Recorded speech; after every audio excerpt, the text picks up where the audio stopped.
Pai do Senhor, meus irmãos, apacentar, todos aqueles que estão me vendo através desse vídeo.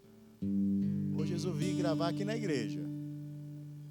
Enfim, vamos para o nosso culto? Feche os teus olhos, vamos orar. Senhor, nós estamos aqui na tua casa, casa de oração. Como também meus irmãos em suas casas, que se transformou em um templo do Senhor. Que eles possam receber a tua ungida palavra, receberem cura, restauração, ânimo, e que tudo aquilo que o inimigo tenta plantar em seus corações como pânico e medo caia por terra hoje em nome de Jesus. Pois eu creio, Senhor, uma frase que eu tenho dito tantas vezes nessa igreja: agindo Deus, quem impedirá? Nos dá, Senhor Deus, o ânimo para louvar o teu nome, porque foi para isso que nascemos, para engrandecer a ti, Senhor. Em Cristo Jesus, nosso Senhor.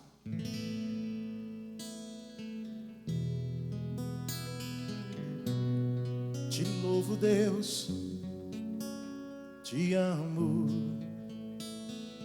luz do mundo, vieste à terra para que eu pudesse te ver. Tua beleza me leva a adorar-te. Quero contigo viver. Cante comigo, adore. Vim para adorar-te, vim para prostrar-me, vim para dizer que és meu Deus, és totalmente amável, totalmente digno, tão maravilhoso para mim.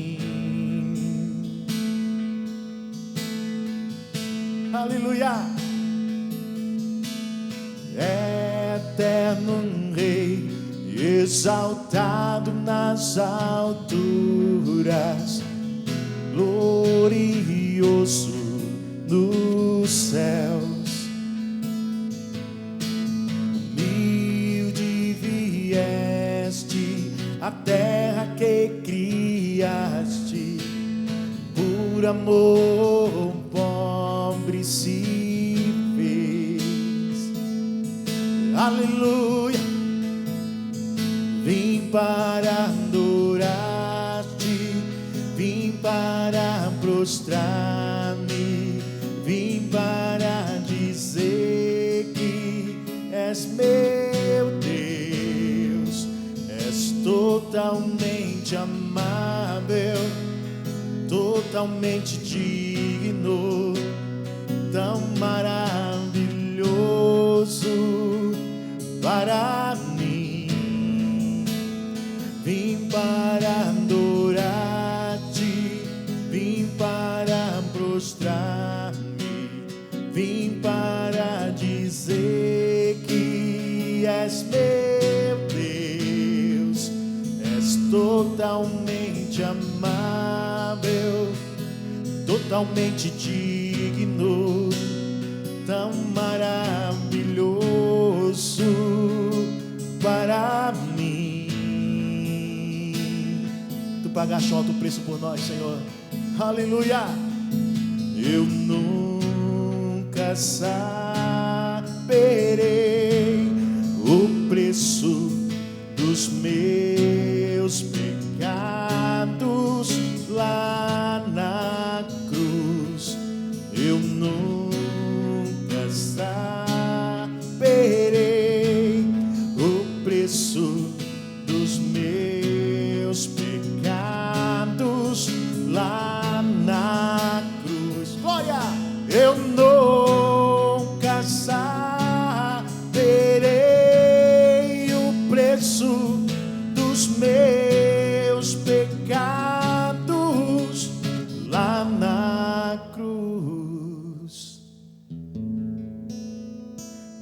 para adorar-te,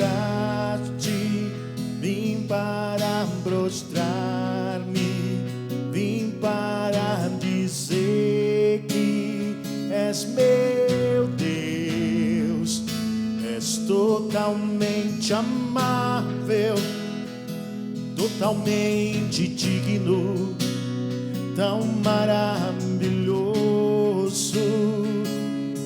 para mim. Aleluia, eu vim para adorar-te, sim, para prostrar-me, para dizer que és meu Deus, tão maravilhoso, aleluia, tão formoso, és o meu Deus, sim, meu Deus. Tu és maravilhoso, Senhor. Te amo, Pai. Te agradeço por tudo, tudo que tu fizeste e tudo que tu ainda vai fazer, Senhor. Milagres vão acontecer na minha casa, na minha família. Aleluia. Eu te agradeço, Deus, por se lembrar de mim e pelo teu favor, é o que me faz crescer. Eu vivo pela fé, não vacilo, eu não paro e não desisto. Sou de Deus, sou de Cristo. Aleluia. Oh, glória. Eu te agradeço, Deus, por se lembrar de mim e pelo teu favor, é o que me faz crescer. Eu vivo pela fé, não vacilo, eu não paro, não desisto. Sou de Deus, sou de Cristo. Você mudou a minha história e fez o que ninguém podia imaginar. Você acreditou e isso é tudo, só vivo pra você. Não sou do mundo, não. A honra, a glória, a força e o louvor a Deus e o levantar das minhas mãos é pra dizer que te pertenço, Deus. Aleluia. Eu te agradeço, Deus, que no deserto não me deixou morrer, nem desanimar. E como aquela mãe que não desiste, você não se esqueceu, você insistiu, você mudou a minha história e fez o que ninguém podia imaginar. Você acreditou e isso é tudo, só vivo pra você. Não sou do mundo, não. A honra, a glória, a força e o louvor a Deus e o levantar das minhas mãos é pra dizer que te pertenço. A honra, a glória, a força e o louvor a Deus e o levantar das minhas mãos é pra dizer que te pertenço.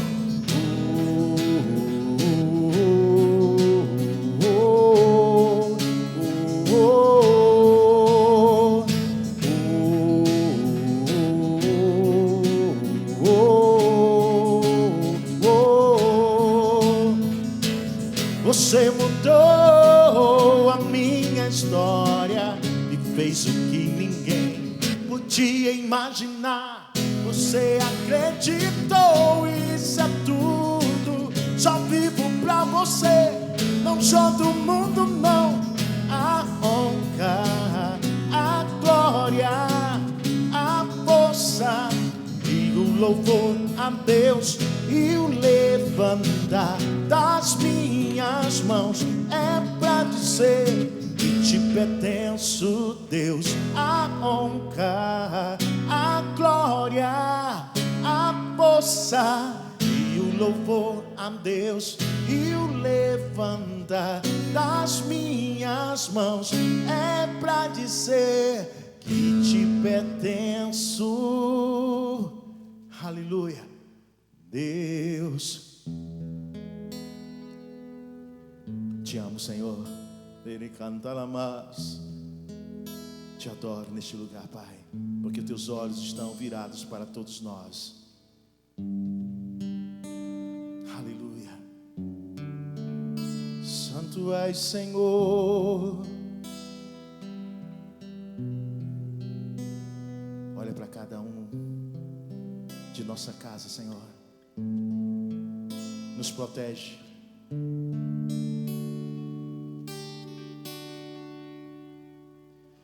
Os olhos revelam que eu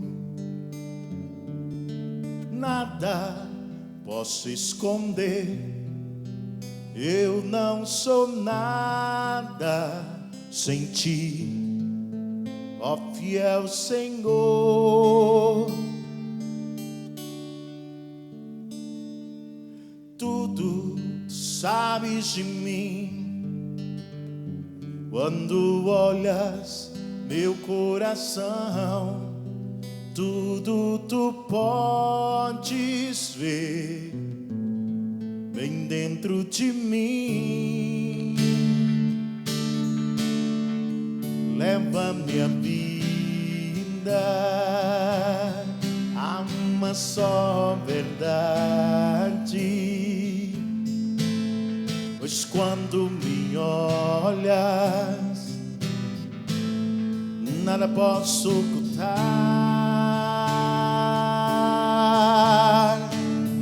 Eu sei que a tua fidelidade leva minha vida mais além do que eu posso imaginar.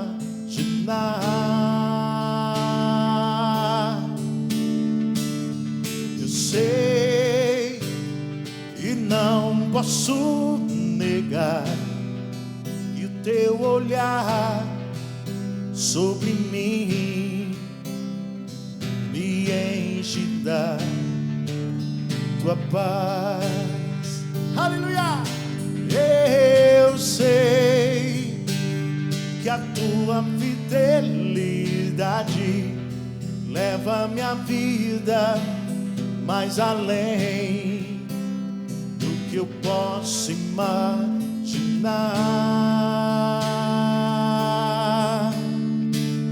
Eu sei e não posso negar que o teu olhar sobre mim me enche da tua paz, que o teu olhar sobre mim me enche da tua paz, e o teu olhar sobre mim me enche da tua paz. Enche da tua paz, Senhor. Oh, oh, oh. Aleluia. Pai do Senhor, meus amados irmãos da Pacentar e daqueles que estão me vendo através das suas redes sociais, vamos para a palavra, querido. Mas antes vamos orar. Senhor, ensina a tua palavra, ministra a tua palavra, revela a tua palavra, que ela penetre nossos corações, invada nossos lares, e que em nome de Jesus, ao findar deste sermão, nossos corações se encham de fé e possam aplicar nos nossos lares, em nome de Jesus. Amém e amém. Queridos, eu tenho um tema para nosso sermão desta segunda-feira à noite. Deus ontem de madrugada me despertou e rapidamente peguei o computador e comecei a escrever. Essa pregação era quentinha, veio do céu para nossas vidas, e Deus me deu um tema: a fé e a mostarda. Fé e mostarda. Pastor, o que isso tem a ver com a minha vida? Tudo. É interessante que Jesus, quando fala de mostarda, a gente sabe o grão de mostarda, por 3 vezes a Bíblia cita essas referências que Jesus coloca para nossas vidas. por 3 vezes. E todas 3 distintas uma das outras. 2 falando sobre fé e uma falando sobre reino. A do reino vamos deixar mais para o final. Mas eu quero que você abra sua Bíblia em Lucas 17. Vamos ler 2 textos dos 3, no qual fazemos referência sobre o grão de mostarda. Lucas 17, 4 e Mateus 17, 18. Abra aí. Diz assim um texto: e se pecar contra ti 7 vezes no dia, e 7 vezes no dia vier ter contigo, dizendo, arrependo-me, perdoa-lhe. E disseram então os apóstolos ao Senhor, acrescenta-nos a fé. E disse o Senhor, se tiveres fé como um grão de mostarda, direis à moreira, desagarra-te daqui e planta-te no mar, e ela vos obedeceria. Oh, glória a Deus. Agora pula para Mateus 17, que é a segunda história no qual o grão de mostarda é citado. E repreendeu Jesus o demônio, que saiu dele, e desde aquela hora o menino sarou. Então os discípulos, aproximando-se de Jesus em particular, disseram, por que não podemos nós expulsá-lo? E Jesus lhe disse, por causa da vossa incredulidade, porque em verdade vos digo que, se tiveres fé como um grão de mostarda, direis a este monte, passa daqui para acolá, e há de passar, e nada vos será impossível. A pergunta dessa noite é por que Jesus usa a semente da mostarda para fazer referência à fé. E eu quero aprender com você em nome de Jesus. Mas para entender melhor, vamos observar o que nesses 2 textos se coincidem. E só no final vamos ler a terceira referência sobre o grão de mostarda. O que se coincide nesses 2 textos, além do capítulo, né? Porque Lucas 17 e Mateus 17. O que se coincide nesses textos? Primeiro, em ambos os textos, Jesus está nos alertando sobre a nossa incredulidade. É incrível que tanto no texto número 1 de Lucas, como no texto número 2 em Mateus, há incredulidade ali. Jesus está pregando sobre perdão, lá em Lucas. Os discípulos olham para Jesus e dizem, Senhor, acrescenta-nos a fé. Senhor, não damos conta de fazer isso, somos incrédulos. E no outro texto, lá em Mateus 17, aonde nós conhecemos a história, Jesus está descendo o monte da transfiguração, os discípulos estão lá embaixo, uma confusão está alojada, eles não estão conseguindo expulsar o demônio de um filho, de um pai que está aperreado no seu coração. E Jesus, ele repreende seus discípulos, chama o pai para a conversa, expulsa o demônio do menino, e os discípulos chegam a Jesus perguntando, mestre, por que nós não conseguimos expulsar esse demônio? E Jesus diz, por causa da vossa incredulidade. Então a primeira coincidência que nós vemos no texto, que se refere ao grão de mostarda, é incredulidade. De repente nós estamos assim, isolados na nossa casa, incrédulos em relação a se vamos pegar a doença ou não, incrédulos se vamos ter dinheiro para pagar contas ou não, incrédulos se o governo vai se virar ou não, enfim, incrédulos se eu vou um dia botar meu pé na igreja de novo. Irmão, repreende essa incredulidade do teu coração e aprende com um grão de mostarda hoje, em nome de Jesus. A segunda coincidência que eu vejo no texto é que é interessante. O texto não é um alerta para a incredulidade dos homens comuns, mas para a incredulidade dos discípulos. Preste atenção que nem no texto em Lucas e nem no texto em Mateus, Jesus está falando com o povo, multidão, fariseus ou qualquer outra pessoa, seja até um samaritano. Jesus está falando para os seus discípulos. Jesus está pregando para mim e para você. Esta é a segunda coincidência do texto.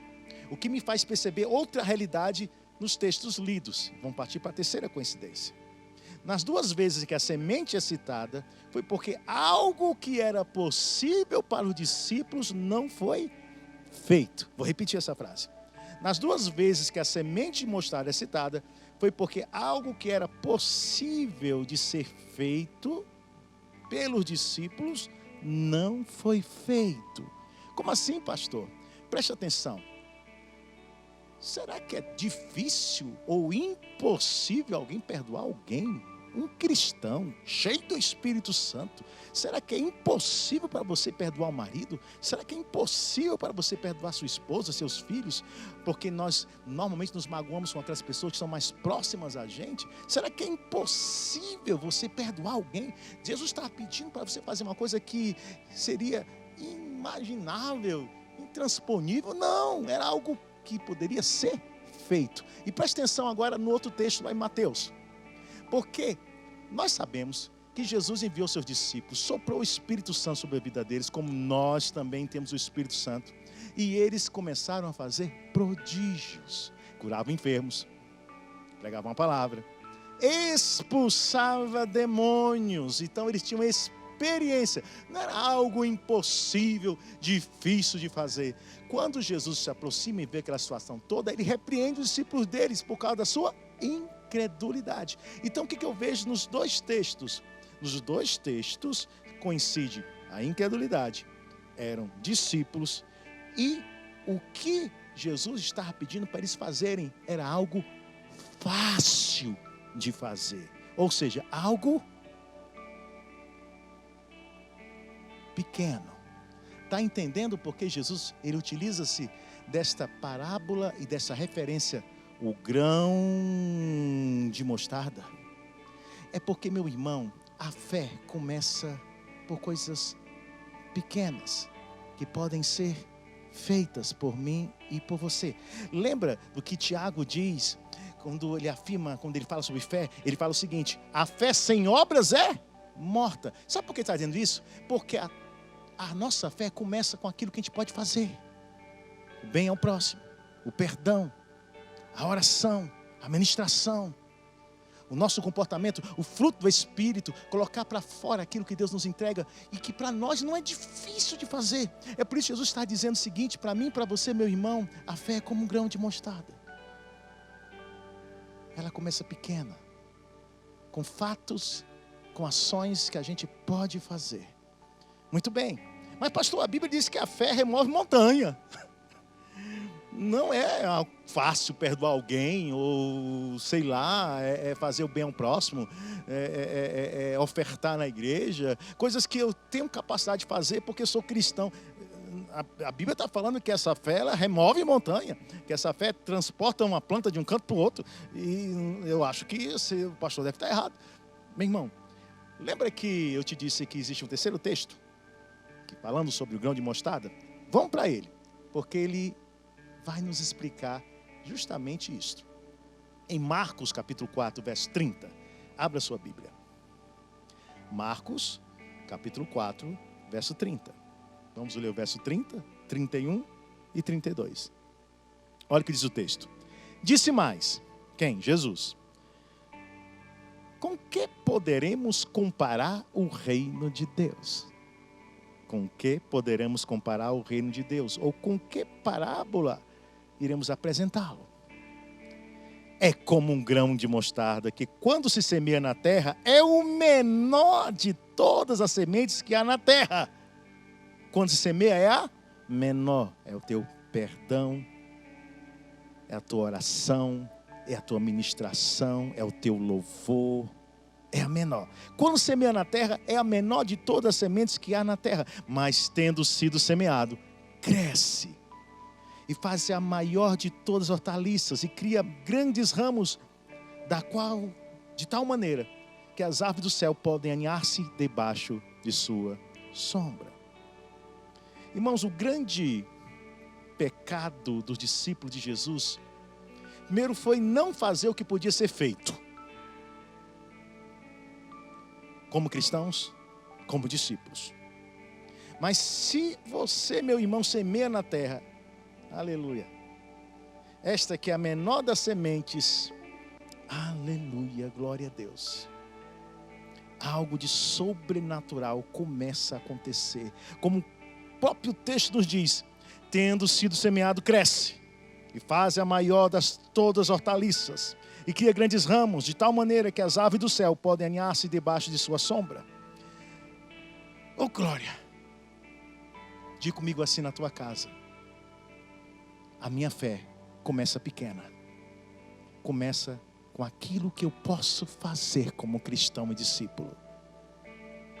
Mas ela não pode permanecer pequena. Quando nós semeamos, a fé, que é um projeto de Deus em nós, começa pequena, do tamanho de um grão de mostarda, mas quando semeada, nos dá experiências que a faz crescer. Sim, cresce a nossa fé, a um ponto da Escritura dizer que nada seria impossível. Quando Jesus usa essa referência sobre grão de mostarda, mais uma vez repito, ele está dizendo: o que tu pode fazer, faz. Se é perdoar, perdoa. Se é orar, ore. Se é louvar, louve. Se é se comportar como um crente na tua casa, se comporte, porque isso é o início da fé. Mas a fé não deve permanecer pequena, ela tem que evoluir. E como projeto de Deus, Deus está dizendo: semeia, age pela fé, utiliza os recursos que tu tem na tua casa, porque você vai ver que quando você semear, essa fé vai crescer. E você vai começar a ter experiências da fé. Experiências da fé. Aquilo que outrora era só um pedido de perdão, agora é uma ministração sobre a tua vida. Aquilo que outrora era expulsar um demônio, agora você está ungido, enfermos e curando. Aquilo que outrora era simplesmente o simples fato de você ser crente e vir à igreja, agora você está conseguindo orar em casa e ler a Bíblia e entender. Porque o Espírito Santo vai começar a projetar no teu coração algo maior, que vai crescer, que vai crescer. E aquilo que era pequeno, como a Bíblia fala, ela vai crescer e vai se tornar a maior hortaliça, a um ponto que as árvores dos céus possam fazer ninho nela. Eu termino essa nossa reflexão dizendo assim para você, em nome de Jesus. Talvez seja a pergunta para alguns. Eu tenho sido crente um bom tempo, perdoando, dando exemplo como bom cristão, mas não tenho visto milagres acontecendo comigo, pastor. Eu acho que essa pregação não se aplica na minha vida. Não se aplica não, porque você não entendeu ela. Olha o que o texto diz. Quando a gente semeia o grão de mostarda, pequeno, aquilo que a gente pode fazer, ele começa a crescer, crescer, crescer. Ele cria grandes ramos, de tal maneira que as aves do céu podem aninhar-se debaixo de sua sombra.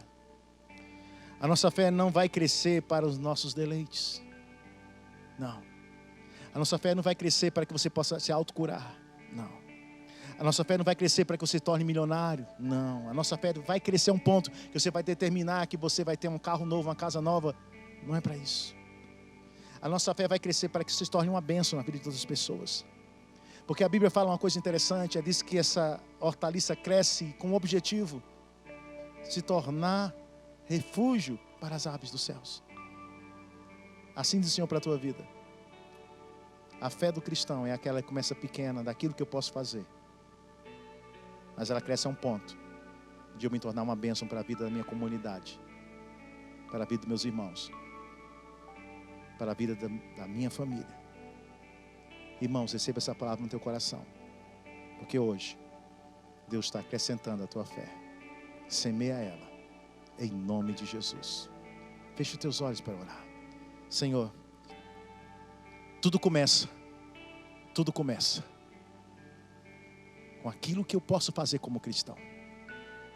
E se eu semeio essa semente tão pequena, ela começa a crescer, me dando experiências de vida, a um ponto de se tornar tão grande, que aquilo que é impossível se torna possível. Acrescenta essa fé aos nossos corações hoje. E que ao findar desta oração, eu esteja convencido das minhas obrigações. A fé não aparece do nada. Ela começa com aquilo que é de nossa obrigação. Senhor, fala com a tua igreja e ministra ao seu coração, em nome de Jesus. Amém. Queridos, eu termino esse sermão com um recado também para a tua vida. Todo dia, toda segunda, terça, quarta, quinta, sexta, sábado, domingo pela manhã, domingo à noite, estamos tendo programação. De segunda a sexta, às 20 horas. Sábado, às 19h30. Domingo, 10 horas da manhã, 19 horas. Neste domingo, em especial, teremos culto de Santa Ceia. E talvez está perguntando agora no teu coração, como vamos fazer culto de Santa Ceia se estamos separados? Não estamos separados, nós somos um corpo.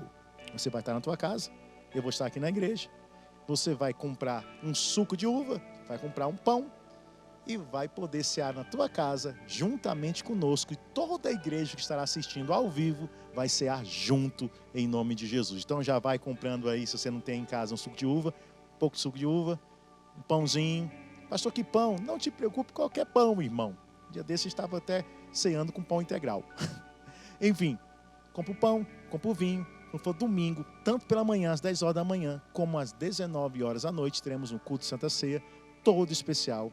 E nesse domingo, teremos um louvor, como um sermão pela manhã e diferente à noite. Então, serão 2 cultos mesmo, né? Um pela manhã e um outro culto à noite, com um sermão diferente, com outra pregação, com outra ministração de louvor. Será 2 cultos. Você pode assistir 2 cultos em sua casa e será uma bênção em nome de Jesus. Final do culto agora. Nós temos as contas da igreja para você poder dizimar e ofertar. E, queridos, um alerta. Não deixe de ofertar, não deixe de dizimar. As arrecadações da nossa igreja já caíram bastante, porque a igreja está fechada. Nós temos missionários, nós temos obreiros, nós temos contas na igreja. Não deixe essa obra parar. Tenha a tua responsabilidade. Amém? Que Deus te abençoe. Até amanhã.